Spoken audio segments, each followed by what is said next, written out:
laringotraqueobronquitis. Es una patología que ustedes van a ver con cierta frecuencia y se caracteriza por una triada sindrómica en la cual la característica más interesante o más frecuente o la que más llama la atención es el tipo de tos, ¿no? Es una tos fuerte, semejante al ladrido del perro o al ruido que hace una foca. Es una tos que cuando ustedes la escuchan uno voltea, ¿no? Por reflejo voltea porque nunca se imagina que el que está tosiendo es un niño. Es una tos bastante aparatosa. Y una vez que la escuchan no se van a olvidar de ella. Seguro que muchos de ustedes ya la han escuchado. La otra característica es la disfonía, o sea, es una voz ronca, y la característica de alarma de este síndrome es un estridor inspiratorio. Ahora, de hecho, la causa más frecuente es la patología viral, y cuando la laringotraqueobronquitis es por virus, se denomina o se llama también como CRUP.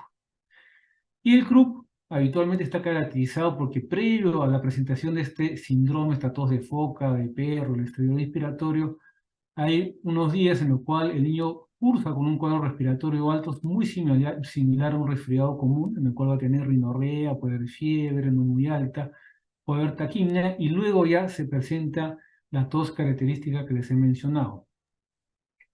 Pero también hay un grupo de niños que va a hacer este cuadro sin proceso viral previo.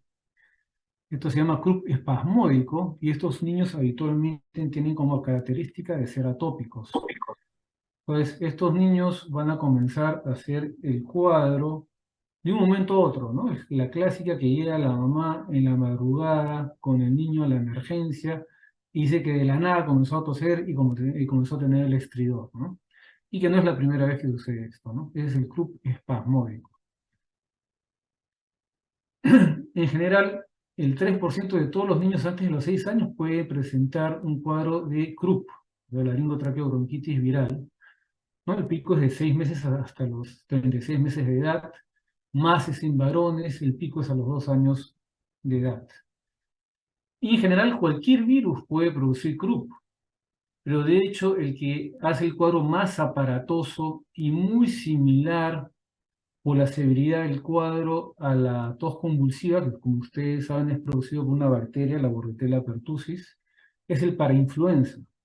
El parainfluenza da un CRUP bastante severo con una tos así en salvas, exigente, que incluso puede llevar a la cianosis, al vómito, ¿no? Muy similar al CRUP, perdón, muy similar a la tos convulsiva o coqueluche, que como les digo es producido por la Bordetella pertussis.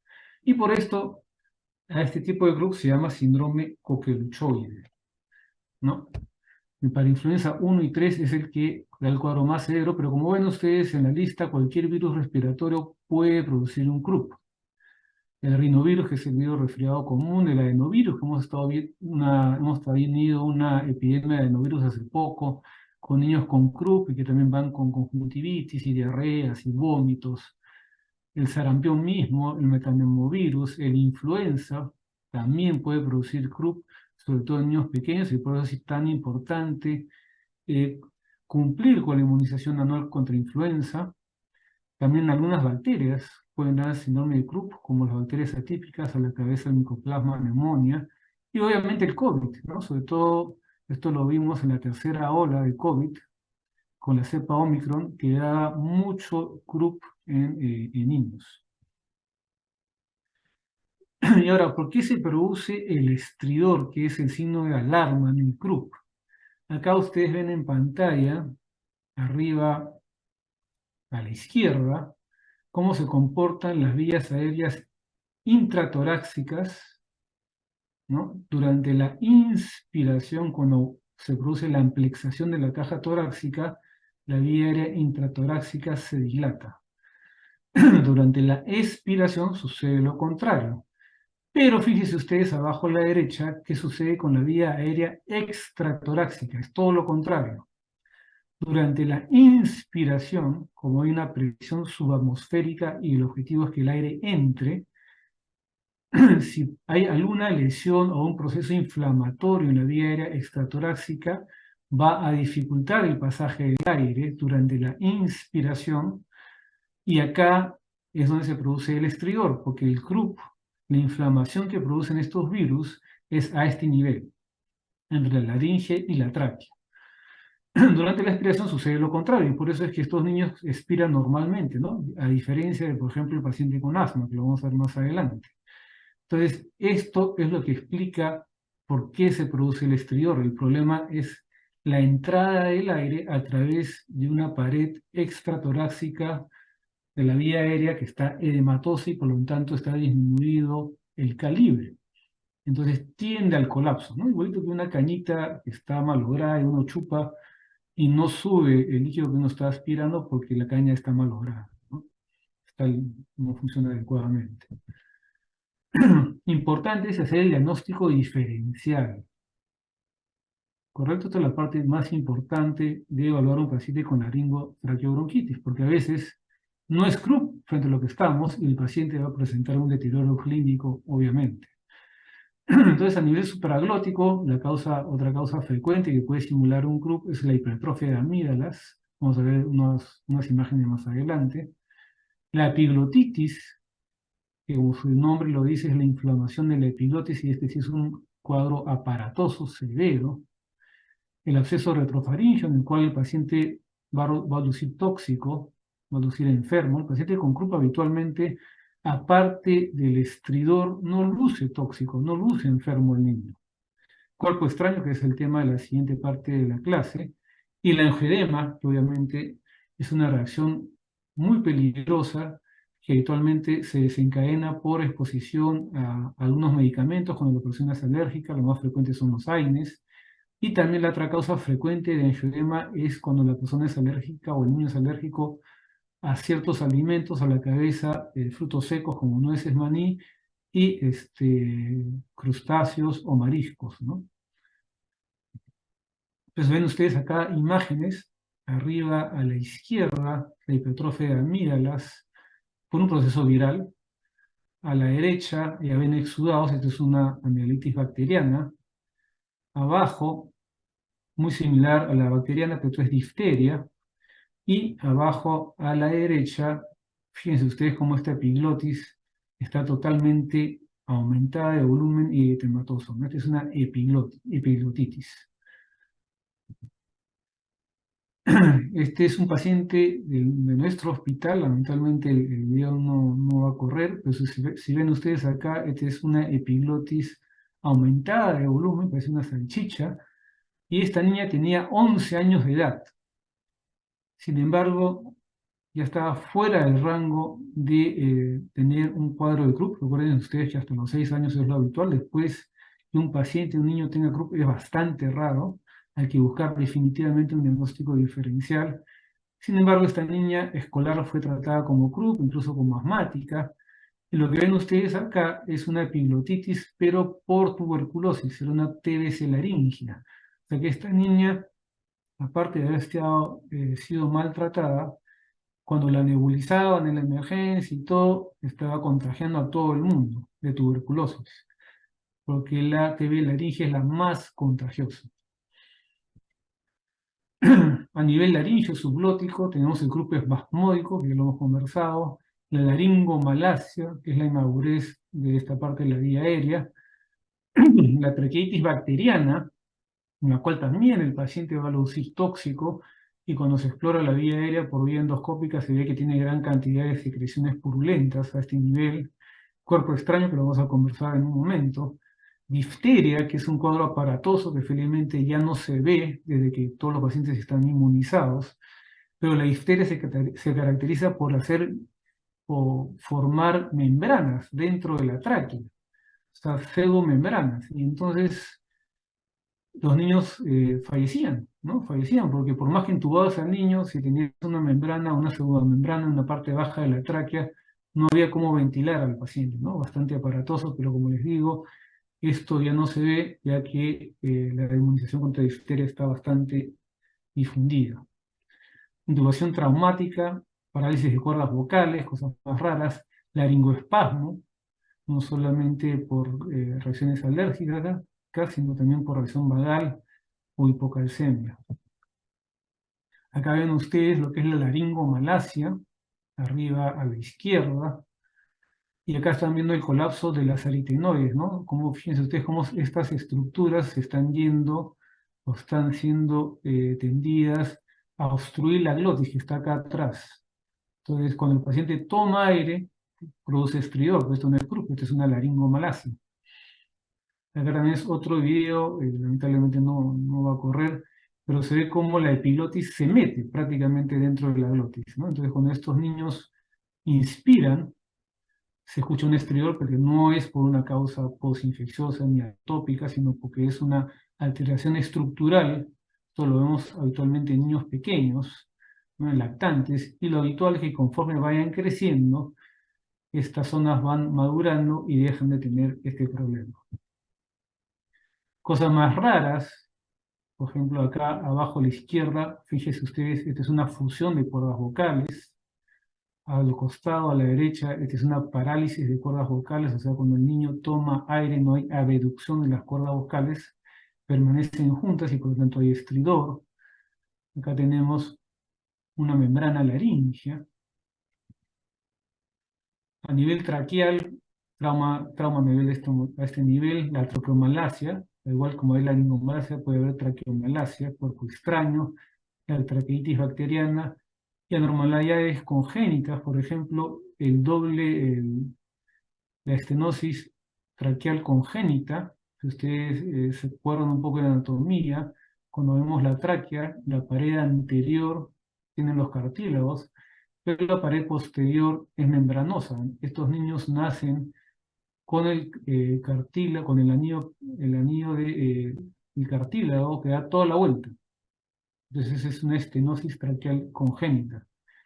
Lo que vemos acá a la derecha, más frecuentemente son en aquellos niños que están, o en aquellas personas en general que están entubadas mucho tiempo o han sido entubadas de forma traumática.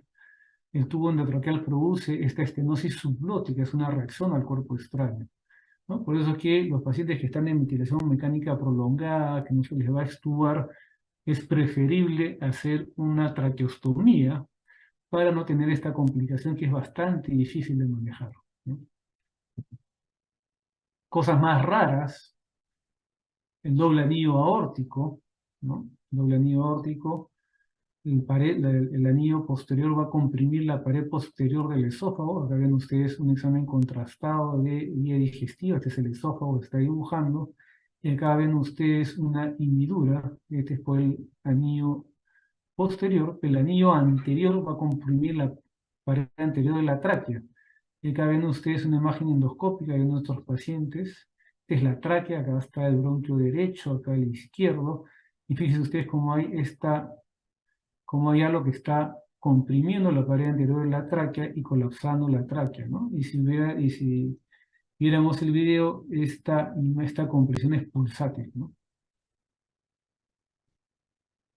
Entonces, cuando evaluamos a un niño con laringotraqueobronquitis, lo primero que hay que determinar es el grado de obstrucción, el estado general, que nos va a permitir diferenciar o hacer otros diagnósticos diferenciales, la frecuencia respiratoria, el estridor, las características y si tiene signos de dificultad respiratoria. Y existe un puntaje, ¿no? Un puntaje clínico objetivo que nos permite evaluar si estamos frente a un CRUP leve, moderado y severo en base a la presencia de estridor, retracciones, cómo pasa el movimiento vesicular, si hay cianosis y el nivel de conciencia. De tal manera que si no hay estridor, o sea, el paciente solamente viene con esta tos en foca o, o tipo ladrido de perro con disfonía, se le da un puntaje en 0. Si ya hay estridor solamente cuando el paciente está agitado, se le da un puntaje de 1. Y hay pacientes que vienen muy mal, en los cuales el estridor es incluso en reposo, se le da un puntaje mayor. Lo mismo sucede con las retracciones en un murmullo vesicular. Obviamente, si el murmullo vesicular pasa disminuido o muy disminuido, el puntaje de severidad es mayor. Aquel paciente que tiene cianosis solamente cuando está agitado tiene cierto puntaje, cuando está incluso con cianosis en reposo, es un signo de alarma, obviamente, y nivel de conciencia. Para este puntaje es importante hacerlo cuando ustedes reciben al paciente, porque esta es una manera objetiva de entregar y reportar cómo está el paciente. O sea, ustedes pueden decir el paciente ha mejorado, pero el equipo de guardia que entra no tiene cómo verificar esa observación que es subjetiva de ustedes, ¿no? Si se hace un puntaje, igual que las crisis asmáticas, uno puede ver objetivamente realmente si el paciente está mejorando. Por eso es importante aplicar en los casos de la laringotraqueobronquitis que llegan a emergencia el puntaje de Wesley. ¿Cuándo hospitalizar a un niño con laringotraqueobronquitis? Antecedentes importantes. Cuando tiene antecedentes de haber tenido ya cuadros similares con obstrucción severa previa, así el cuadro actual sea leve, ese paciente debe quedarse en observación. Obviamente, si es que hay algún antecedente de una patología de fondo, como una normalidad estructural como la que acabamos de mencionar, o antecedente de Krupp severo. Si es menor de 6 meses, por la edad debe quedarse en observación. Obviamente, si tiene un puntaje de Wesley elevado con estridor de reposo. Pero también hay otros factores importantes, por ejemplo, ansiedad familiar, ¿no? Si lo vamos a mandar a casa y vemos que el padre no es, o el cuidador no es capaz de manejar la situación, ese paciente debe quedarse hospitalizado. También si es que está lejos, no lo pueden traer fácilmente, debe quedarse el paciente. Habitualmente, si el paciente viene en la noche, en la madrugada, lo mejor, lo recomendable es por lo menos dejar al paciente en observación hasta que amanezca. Si es que ha sido de alta y vuelve a reingresar antes del día, ese paciente se queda de todas maneras, si no hay una adecuada respuesta al tratamiento, o obviamente si hay duda diagnóstica, no estamos seguros que estamos frente a un grupo, ese paciente tiene que quedarse hospitalizado. En cuanto al tratamiento, lo más importante es evitar que el niño se molesta, se ponga irritable. ¿Por qué? Porque el estridor, si es que es un niño que ya está con estridor, va a aumentar y por lo tanto va a aumentar la dificultad respiratoria. Más de una vez se ha visto una emergencia que el niño viene con un puntaje de Wesley leve y por la intervención del personal de salud llega a un puntaje moderado o incluso severo. Entonces, en la medida de lo posible, hay que tratar de evitar que el niño se altere. Eso es lo más importante en cuanto cuando ustedes están frente a un paciente, a un niño que llega a emergencia con una laringotraqueobronquitis o CRUP. Y vamos a hablar de los tratamientos que están en pantalla, basado en evidencias, ¿no? Esto para que recuerden ustedes que siempre hay que tratar de hablar de tratamiento relacionado a nivel de evidencia, ¿no? El nivel más alto es aquella recomendación en base a revisiones sistemáticas o metaanálisis, ¿no? Estudios randomizados controlados, ¿no? Y el menor peso tiene el consenso de opinión de expertos, ¿no? Las vaporizaciones. Seguro que más de uno ha escuchado vaporizar al niño, ¿no? Cuando tiene tos o tiene dificultad respiratoria o tiene croup. Las famosas vaporizaciones, en realidad no hay diferencia, no hay ninguna ventaja en usar vaporizaciones en estos casos con agua tibia o caliente, no más bien ha habido riesgo de quemaduras. A diferencia de los corticoides sistémicos, ¿no? El corticoide sistémico definitivamente tiene un efecto positivo en el manejo de estos pacientes por la acción antiinflamatoria, e incluso tiene algún grado de vasoconstricción de la vía aérea superior, ¿no? A partir de las 6 horas ya uno comienza a ver el efecto antiinflamatorio y por lo tanto estos niños tienen menos posibilidad de reingresar o regresar a la emergencia o la hospitalización, el score clínico mejora, ¿no? Ahora, el corticoide sistémico, en realidad se puede usar cualquier corticoide sistémico, ¿no? Los que más a la mano están es la prednisona, la prednisolona y la dexametasona. Siempre es preferible utilizar la vía oral. ¿Por qué? Porque si ustedes le ponen la vía intramuscular al niño, vamos a provocar que justamente el niño se ponga más irritable, ¿no? Entonces podemos empeorar el cuadro clínico. Siempre que se pueda, hay que tratar de administrarlo por vía oral, ¿no? A menos que el niño se llegue a contraindicación a la vía oral, si es que el niño está con gran dificultad respiratoria o está vomitando, ¿no? La dosis usada de prednisona es 1 miligramo por kilo. La de dexametasona es de 0,3 a 0,6 miligramos por kilo. También se puede utilizar corticoide inhalado, pero en realidad se tiene que usar dosis bastante elevadas, por ejemplo, budesonida. La dosis habitual de budesonida, por ejemplo, en asma es de 100, 200 microgramos. Acá para el CRUP se tiene que utilizar dosis de 2 miligramos, ¿no? Y se ha visto que no es más efectivo pues, que usar la adrenalina, ¿no? La adrenalina tiene una acción más rápida en el sentido de disminuir el edema en esta zona, ¿no? La adrenalina nebulizada sí es definitivamente importante en el tratamiento del CRUP, sobre todo el moderado y el severo, ¿no? En aquellos pacientes que vienen con estrés inspiratorio persistente, con grandes tirajes, ¿no? Con un puntaje moderado o severo de la escala de Wesley, debe administrarse la adrenalina. ¿Por qué? Porque la adrenalina rápidamente disminuye la inflamación de la zona, tanto a nivel laríngeo y traqueal, y por lo tanto el niño, una vez que es nebulizado con adrenalina, rápidamente es aliviado, ya puede ventilar adecuadamente, ¿no? Y la adrenalina se puede repetir luego de 30 minutos y luego de 2 horas, ¿no? Está contraindicado cuando hay obstrucción ventricular, ojo, ¿sí? Pacientes cardiópatas hay que tener cuidado. Más sofisticado el heliox. El heliox es un gas inerte que tiene una mucho menor densidad que el aire, entonces fluye mejor que el aire y permite el pasaje distal no solamente el helio, sino el oxígeno, ¿no?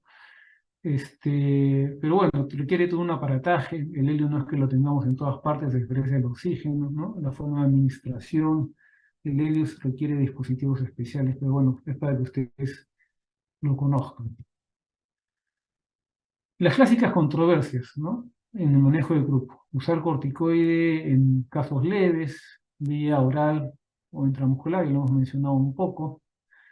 Y de hecho, pues, ha habido cierta controversia que algunos dicen que el grupo leve no se debe utilizar el corticoide. Sin embargo, sí hay evidencia de que con una dosis única, ¿no? Permite que el niño vaya más aliviado, que no regrese a las emergencias, por ejemplo, que tenga menor tiempo en emergencia y disminuye hasta un 50% los reingresos con una dosis única de corticoide vía oral.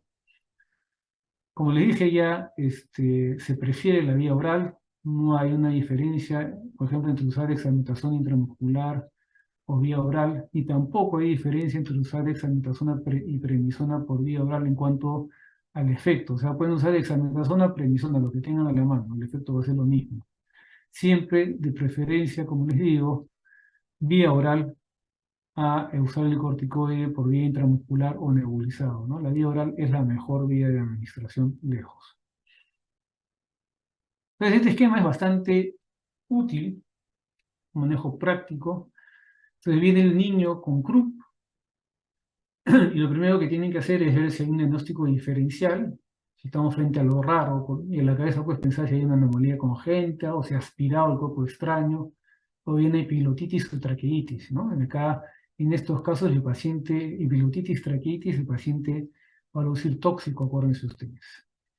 Una vez que ustedes ya están más o menos seguros que están frente a un CRUP, hay que ver si es una obstrucción severa o no. Obstrucción severa, ustedes tienen que reconocerlo rápidamente. Paciente con cianosis y o alteración de la conciencia. Si es así, inmediatamente tienen que poner oxígeno, tienen que comenzar a nebulizar con adrenalina y inmediatamente están comunicándose con los cuidados intensivos pediátricos o con alguna persona, ya sea anestesiólogo, si no hay no hay intensivista en su centro de salud, alguien que tenga la mayor experiencia en intubaciones rápidas. ¿Correcto? Paciente con CRUP severo, uno tiene que ponerse en el peor panorama de que el niño a lo mejor va a tener que ser intubado. Que tiene que ser intubado con una persona con bastante destreza, bastante habilidad, porque es un procedimiento difícil en estos pacientes, ¿ya? Entonces, ¿ustedes qué hacen? Viene el paciente con cianosis y alteración de la conciencia, inmediatamente ponen oxígeno al 100%, comienzan a inmunizar con adrenalina y comienzan a ver quién los va a apoyar con la probable intubación. Si no estamos frente a ese escenario terrible, ya podemos hacer con tranquilidad nuestro puntaje y ver si estamos frente a un paciente con un grupo leve, moderado o severo, de acuerdo a la escala de Wesley que hemos revisado. Pues recordando, croup leve es un paciente que solamente tiene la tos perruna, no hay estridor en reposo, no tiene tirajes, no hay cianosis, solamente está con la tos. Se le explica a los pacientes en qué consiste el cuadro, se le da su dosis única de corticoide, ¿no? Y se ve que tenga todas las condiciones necesarias para ser mandado a casa que hemos revisado. Si estamos frente a un croup moderado, o sea, que tiene estridor en reposo, que tiene tirajes, ¿no? A lo mejor hay algo de el niño está muy irritable, ya, aparte del corticoide, hay que comenzar la adrenalina nebulizada. Y si estamos frente a un croup severo, obviamente aparte, probablemente ya está desaturando, hay que añadirle al oxígeno. Y fíjense ustedes cómo ellos remarcan que el paciente no debe ser molestado, ¿no? Obviamente ese paciente se hospitaliza de todas maneras. Entonces, lo que utilizamos, las medicinas que utilizamos para el manejo de croup es el oxígeno, en aquellos casos severos, el corticoide sistémico, pues de la dexametasona, la prednisona, y la adrenalina, ¿no?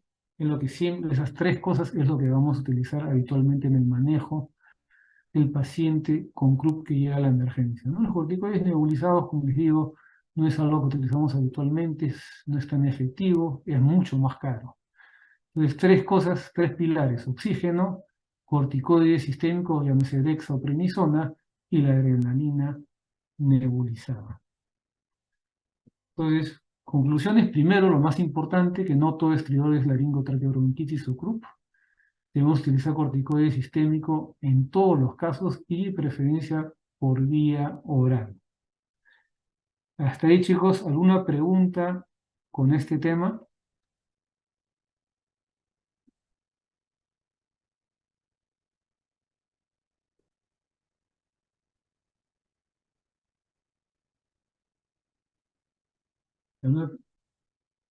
Muy bien, excelente. Pensé que no me había hablado solo y no me habían escuchado. Casi, casi, casi. Bueno, seguimos con el siguiente tema. Cuerpo extraño en la vía aérea. Este es algo que también se ve en adultos, pero más en niños, ¿no? Más lo vamos a ver en niños. Entonces, perdón, la aspiración de cuerpo extraño es una falla del sistema de defensa de la vía aérea, ¿no? Habitualmente cuando nosotros, si algo pasa en la vía aérea, el reflejo que nos va a ayudar a defendernos es la tos, ¿no? La tos produce la expulsión del cuerpo extraño, pero a veces esto falla, ¿sí? Y la aspiración del cuerpo extraño puede ser causa de muerte, lamentablemente se ve con frecuencia en niños, y cuando no es causa de muerte puede traer secuelas a largo plazo. Pero más que todo lo vamos a ver en menores de 5 años, sobre todo en menores de 2 años y sobre todo en varones, ¿no? Habitualmente, ¿por qué a esta edad? Porque hay mucha curiosidad, los niños no están tranquilos, no están sentados cuando están comiendo, están corriendo, jugando, saltando. Muchos todavía no han desarrollado una adecuada coordinación de la masticación y la deglución. Algunos no tienen incluso la dentición completa, tienen un reflejo de deglución inmaduro. Entonces, todas estas características hacen que, sobre todo en menores de 2 años, la aspiración sea frecuente.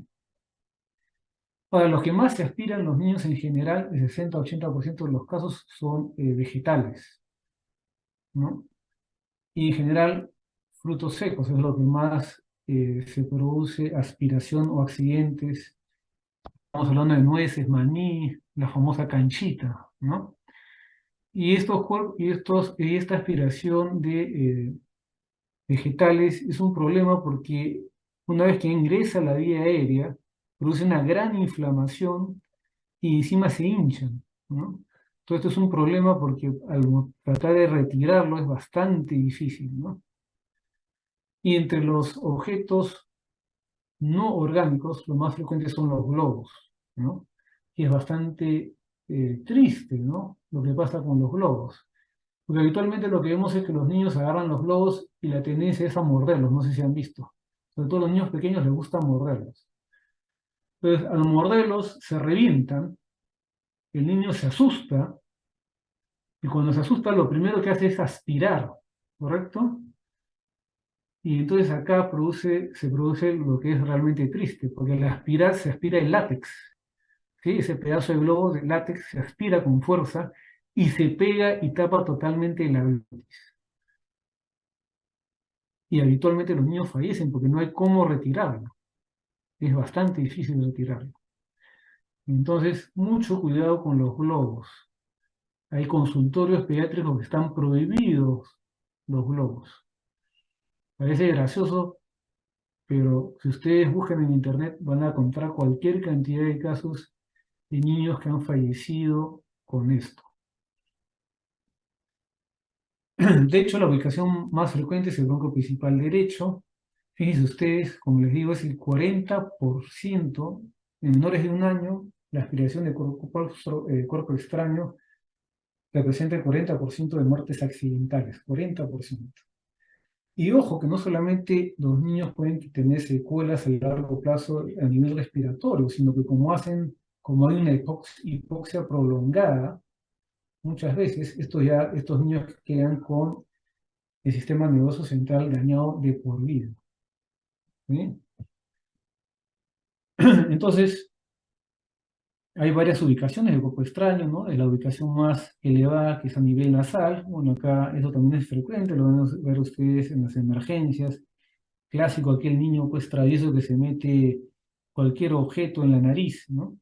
La mamá no se da cuenta, pasan las semanas, se siente que el niño está con rinorrea, que no respira bien, hasta que comienza a tener rinorrea purulenta por un solo lado, ¿no?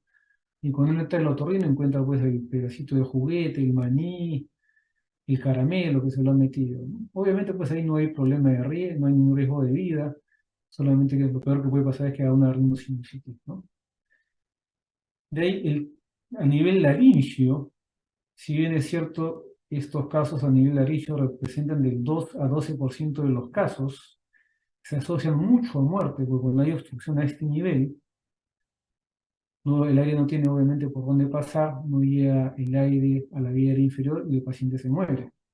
Por ejemplo, tenemos el caso de esta niña, que es una niña que fue transferida al hospital desde Puno, con 8 meses de edad, y cuando recién la refirieron había cianosis, estridor, tos siempre hubo. Finalmente llegó al hospital ventilando, pero con un gran estridor. Y fíjense ustedes, esta es la radiografía de tórax cuando llega el paciente. Y fíjense ustedes esta imagen radiopaca lineal a nivel cervical. Esta es la imagen que se ve en la radiografía lateral del cuello, ¿no? Y acá estamos haciendo una broncoscopía rígida en esta niña de 8 meses y lo que se está retirando es este objeto, que era un cartílago de alpaca. Cómo el cartílago de alpaca llegó a la papilla de la niña de 8 meses no sabemos, pero tuvo mucha suerte, porque parece que inicialmente hubo una obstrucción parcial y luego el cartílago se acomodó y permitió el flujo de aire alrededor felizmente y esta niña se salvó. ¿Sí? Otra ubicación frecuente, más frecuente que la anterior, es la traqueal, que representa el 7% de los casos. Va a haber igualito tos, estridor, odinofagia, una tos grupal, que puede confundirse con el croup.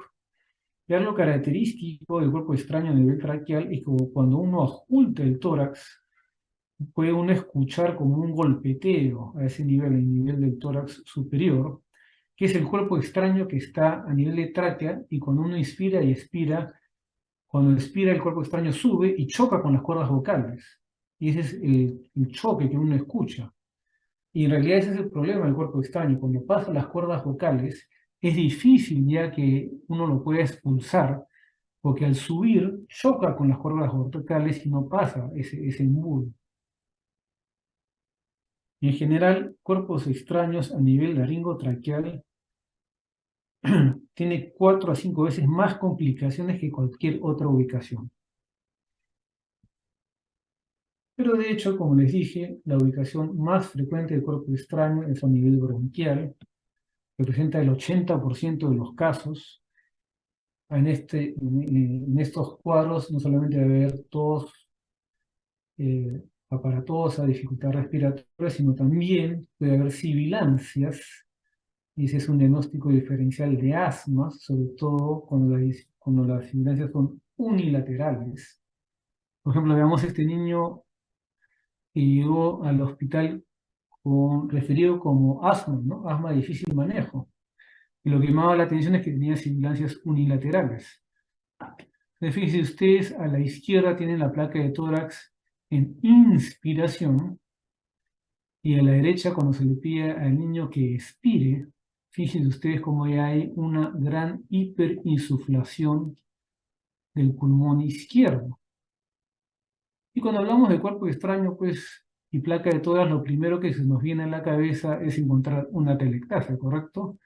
Pero, pero, hay que recordar nuevamente lo que te expliqué en la clase anterior, que durante la inspiración, cuando hay dilatación, o incremento de diámetro de la vía aérea intratorácica, puede pasar que el aire pase alrededor del cuerpo extraño, pero durante la expiración, que sucede lo contrario, el aire al tratar de salir queda atrapado. O sea, entra, pero no puede salir. Esto es lo que se llama fenómeno de válvula. O sea, en cuerpo extraño pueden encontrar también en el lugar, en la zona donde está ubicado el cuerpo extraño, hiperinsuflación, no solamente colapso, ¿no? El colapso es lo que habitualmente vemos cuando el cuerpo extraño obstruye totalmente la vía aérea, tanto en inspiración como expiración, se colapsa toda la vía aérea distal, y en la placa vamos a ver atelectasias, ¿no? Radiopacidades habitualmente triangulares.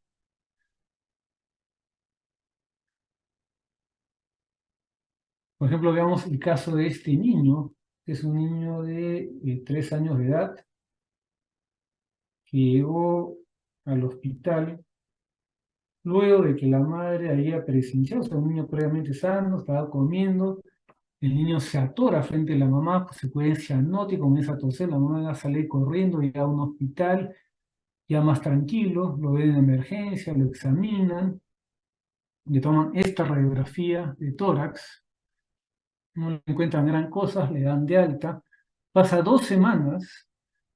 El niño estaba tranquilo, pero la mamá se quedó con esa preocupación de lo que había evidenciado, llega al hospital donde estábamos, con esa historia la que les acabo de mencionar, tomamos esta placa de tórax, ¿no? No había gran cosa, no nos llamaba mucho la atención, pero por este dato se opta por hacer una broncoscopía diagnóstica, y fíjense ustedes cómo en el bronquio derecho estaba el cuerpo extraño todavía. Este es otro paciente que conocimos en México, la historia exactamente igual, la edad muy similar, pero viene referido al Instituto de Pediatría de México por neumonía refractaria al tratamiento. Fíjense ustedes cómo estaba el pulmón de este pobre niño, todo ya comprometido, incluso zonas de necrosis, y este paciente termina en esto. ¿Sí? Había tenido una historia similar al niño anterior, pero meses atrás. Entonces recuerden ustedes que cuerpo extraño tiene 3 fases de presentación. Una fase aguda, en la cual va a haber dificultad respiratoria, estridor, cianosis, sibilancias, tos exigente, pero luego el cuerpo extraño puede acomodarse, se acomoda, y puede el niño estar asintomático desde minutos a meses. Y luego va a venir una tercera fase, secuelar, en la cual vamos a tener pacientes con neumonías de difícil manejo, neumonías recurrentes, asepsos pulmonares, niños con hemoptisis, que lamentablemente van a terminar en cirugía. Entonces, todo niño con sospecha fundada de cuerpo extraño debe ser referido para realizar una broncoscopía diagnóstica, ¿sí? Para evitar estas secuelas. Pero ¿qué hacen ustedes cuando están frente a un niño? No están no necesariamente en el hospital o en la emergencia, puede pasar en cualquier lugar que ustedes estén, incluso en su casa con algún familiar, y se aspira cómo reaccionar, cómo tratar esa emergencia. Entonces acá, cuando estamos frente a una emergencia por aspiración, como personal de salud, tenemos que estar en capacidad de ayudar a la persona. Entonces, lo primero que tenemos que ver es si que tiene una tos efectiva o no es efectiva. O sea, se ve que la persona está tratando de toser, pero no sale. Si la persona o el niño tiene una tos efectiva, lo único que se hace es apoyar al paciente hasta que venga el auxilio y animar a que siga tosiendo. La mejor manera, la mejor maniobra de expulsar el cuerpo extraño es con la tos. Si estamos frente a un paciente con tos no efectiva, vamos a tener dos escenarios. El más aparatoso, en el cual el paciente pierde la conciencia, y entonces lo que uno hace es mirar la boca, y si es que ustedes ven con facilidad el cuerpo extraño y es accesible, lo tratan de sacar. Si es que el cuerpo extraño no se ve o está muy profundo y ustedes no están seguros de que lo van a poder sacar, es preferible no hacer la maniobra, porque a veces, o muchas veces, mejor dicho, al intentar de sacar el cuerpo extraño, uno lo empuja más adentro, ¿correcto? Y uno comienza la maniobra de reanimación cardiopulmonar. O sea, si el paciente tiene una tos no efectiva, está inconsciente, no vemos el cuerpo extraño o no lo podemos retirar, comenzamos el RCP. Con la diferencia de que cada 2 minutos debemos explorar la boca a ver si el cuerpo extraño ya lo podemos ver o es fácilmente removible. ¿Correcto? Ese es el paciente o el niño con tos no efectiva inconsciente. Si el paciente tiene una tos no efectiva pero está consciente, lo que vamos a hacer son maniobras para ayudar a mover el cuerpo extraño. Ojo que el objetivo de las maniobras no es que el paciente expulse el cuerpo extraño, sino que comience a tener una tos efectiva, ¿correcto? Y las maniobras van a depender de la edad. Si es un lactante son 5 compresiones en el tórax, si es un niño son compresiones en el abdomen, ¿no? Vamos a verlo gráficamente. Entonces, atragantamiento en un niño consciente con tos inefectiva, se mira la boca, se trata de extraer el objeto, si no es accesible, se comienzan las maniobras, si es un lactante menor de 1 año, 5 golpes en la espalda, 5 compresiones torácicas y seguimos la maniobra hasta que el niño tenga una tos efectiva. Si es mayor de 1 año, son 5 compresiones abdominales y 5 compresiones, golpes en la espalda. Vamos a verlo gráficamente. Si es un niño menor de 1 año, fíjense ustedes, se sientan, colocan al niño boca abajo sobre el muslo, fijando la mandíbula con una mano y con la otra van a hacer las maniobras de compresión en la pared, en la espalda a nivel interescapular.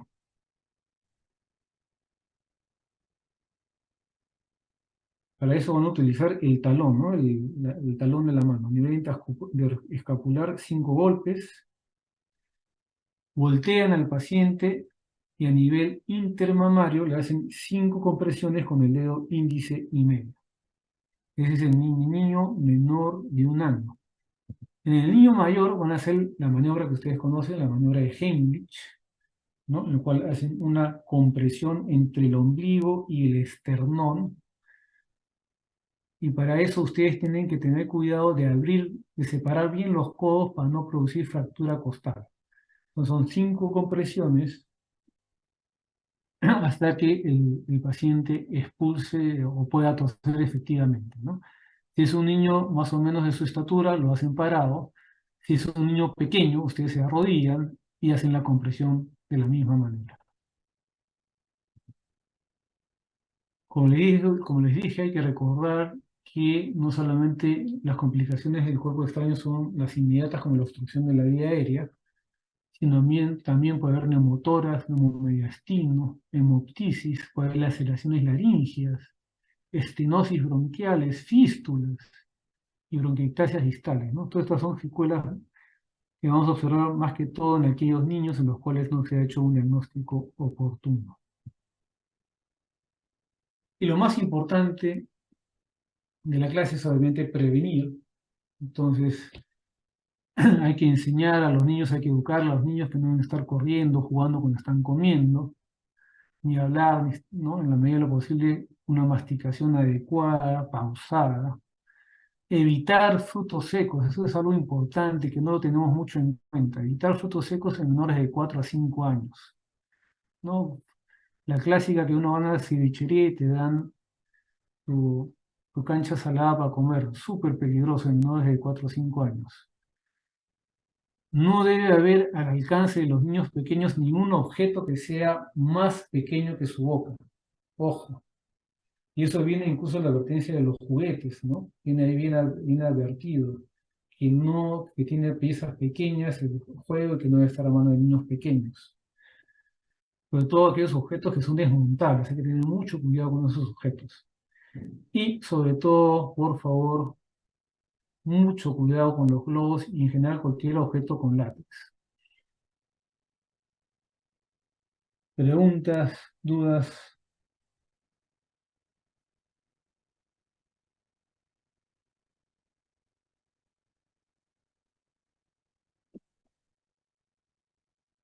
¿Una duda de la clase?